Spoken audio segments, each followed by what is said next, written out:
Hi, I'm Andy and I'm the manager of the Southport Bijou cinema.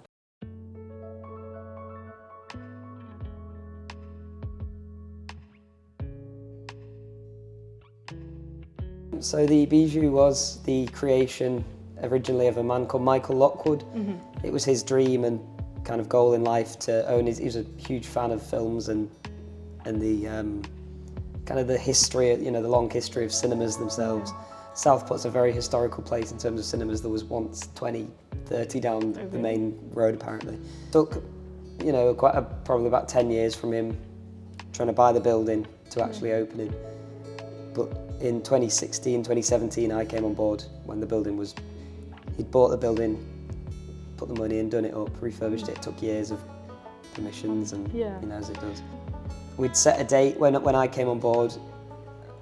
I'd already heard about this cinema. I was on board kind of 3 years before it officially opened.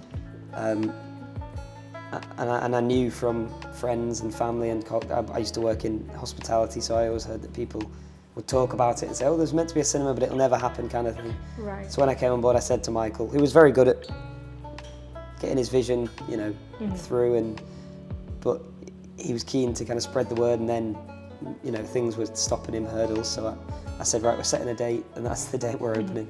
And even up until the day before, we were still painting and kind of getting stuff ready. So it was very, because it's just always, there's so many things to consider that and we've, over the 5 years, obviously COVID in between, we've had time to take a step back and look at things, and we've, added and taken away, and I think we're getting there.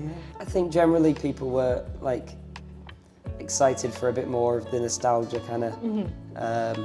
Southport's a very much, old-fashioned Victorian town, and the community's kind of interest, I think, in places like the pier and the whole of Lord Street. There is an interest in that kind of keep restoring that aesthetic for Southport, and Michael's vision was very much to be Art Deco, keeping with that theme kind of thing. Obviously we show old films, but we do show new stuff as well. But that was the. So I think there was excitement, and from the start we've people have shown up and supported us, and it's been really. It's gone down really well, and we've grown. We're a community hub in a way that we offer the space out for dementia screenings, schools to hire and show whatever they want. There's a function space for clubs. We have a choir, a folk group, an acting group, a theatre company. So over the years, the community's built. We've built this great community of supporters, and it feels like it's a place that people enjoy. So Michael passed away in 2021. Right. During COVID, so it's really sad. But he was in his 70s anyway, and he was just happy that he'd achieved his goal. He's seen it open, he'd seen it successful. Everything we do, we consider what he would have wanted. We just try and honour his legacy and keep his his memory alive, and we're just trying to it's trying to find that niche of why would people come out and what do they want to see, and rather than just repeating the same old movies over and over again. And it just comes down to us for mostly keeping these films alive. Some films that you would never dream of seeing, you would never think to just pick up and watch. We might get 30, 40 people, and everyone comes out and says that's amazing, and it feels like we've kept that film alive in a way. I think a lot of films, especially of that era, like the blockbusters and stuff, are made to be enjoyed with people as well. Like you feel a sense when you're in an audience, that it's more, we had Indiana Jones on, and I sat in and watched it, and it was exciting. You could feel because it's a great film.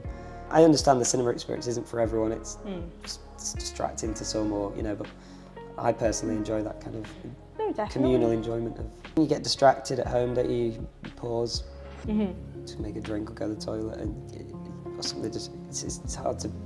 Whereas in the cinema, you're in there and it's around you, and we have a very respectful audience of people who love films as well. So it's and I've never have to tell anyone to stop talking or put their phone away, or Yeah. it's just kind of. I think people come here because they love films.